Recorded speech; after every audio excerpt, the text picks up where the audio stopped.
Kaiju number 8 is the shonen that adults were craving. It's an adult My Hero. Now, I love My Hero, honestly, point to anything superhero related and I could probably talk about it for hours. But Kaiju hits a few themes that anime fans like myself wish we saw more of. Failure, trauma, and death are just a few. The first thing that makes them different is an older cast. Anime is filled with a lot of young protagonists.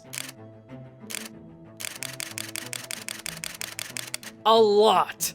And Kaiju does something unique. The main character has failed multiple times to achieve his dream and enter the anti-Kaiju defense force, being seen as a washout with no talent for fighting the monsters. God, some of the stuff people said about him just hits me to my core. Now, this isn't dissimilar to My Hero, where Izuku Midoriya is viewed at the beginning being a quirkless human in a superhuman society. However, in Kaiju, we get to see the perspective of a man in his early 30s. Unlike a young boy whose future is filled with limitless potentials, his future has begun to cement, questioning what he did wrong and blaming himself.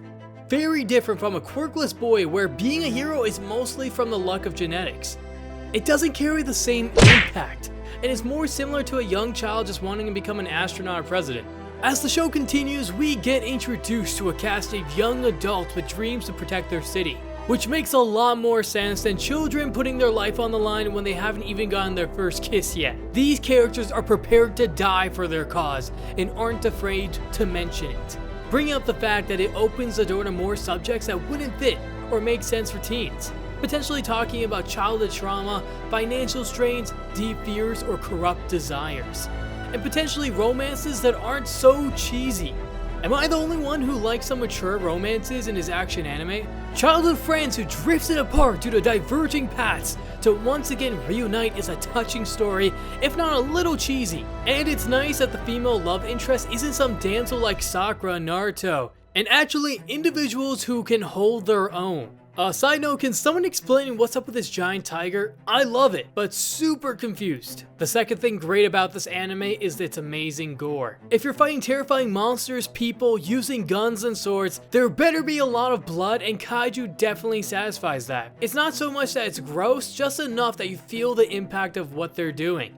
Speaking of weapons, Kaiju number 8 may have one of the greatest combat systems in anime. Now, before you throw your arguments in the comment section below, hear me out. Shows like Dragon Ball Z and Naruto have amazing fight scenes and abilities that make the audience excited to see the next amazing skill they're going to use. But isn't that the problem? We slowly went away from intense, thoughtful fight scenes to Goku solving each fight with a new transformation. Although Super Saiyan Blue does look so badass. Also, I might just be a dumbass, but unlike Kaiju number 8, their power scaling is just incredibly hard to follow unless you have some major monologuing happening.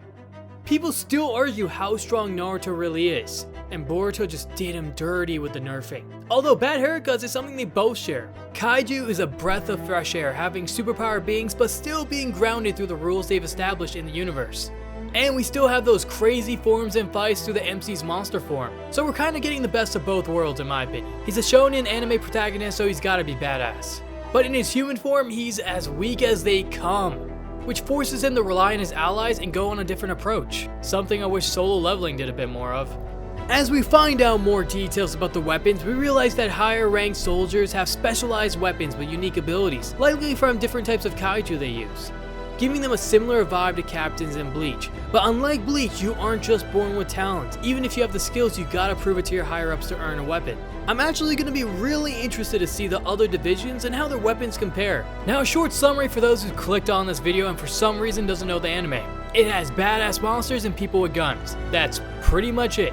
Oh, and an ice queen that could shatter me into a million pieces any time of the week.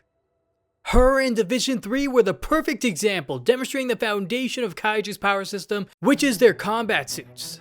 At first glance, we believe it's just a basic uniform or armor, but discover that it's actually created from the Kaiju cells, the foundation of each division fighter that allows them to generate incredible amounts of power. And it doesn't look half bad. It works similar to mana or chakra, but almost everyone starts off with a low percentage, especially the main character starting off at 1%. It's honestly great since it symbolizes that anyone with enough effort can become just as strong as their captain. Unlike shows like Dragon Ball Z, Bleach, and Naruto, where they claim hard work, but unless you're born from an overpowered clan, good luck not dying in the first act. everyone's abilities come from the same thing, making it an actual fucking leveled playing field. Making the side characters remain relevant without some unexplained power-ups that occur off-screen. It removes a lot of the luck that other shows have, such as My Hero Academia. No matter how hard you work, your amazing tail quirk won't be a threat to any decent villain. Now don't get me wrong, combat systems such as Naruto and My Hero have their strengths. Having each individual be more unique helps differentiate between each other and makes them more iconic.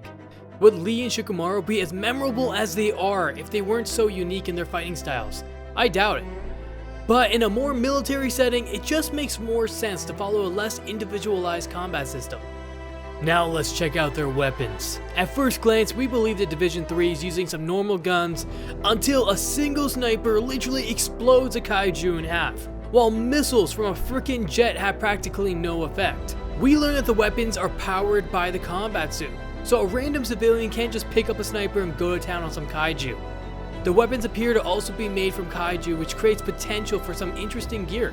Now you may be thinking that having everyone use the same weapon is just too simple, but it makes strategy and effort feel much more rewarding. The MC realizing that his combat suit output is horrible and instead uses his knowledge of kaiju along with his quick thinking to make up for it, entering in a more stealth and information seeking role, instead of yelling to never give up and getting a random power boost. Thank you for watching the video. Comic dubs are fun, but I love talking about anything nerdy, so I just wanted to do this video. If you like this, like it, and I'll make more. Thank you for watching.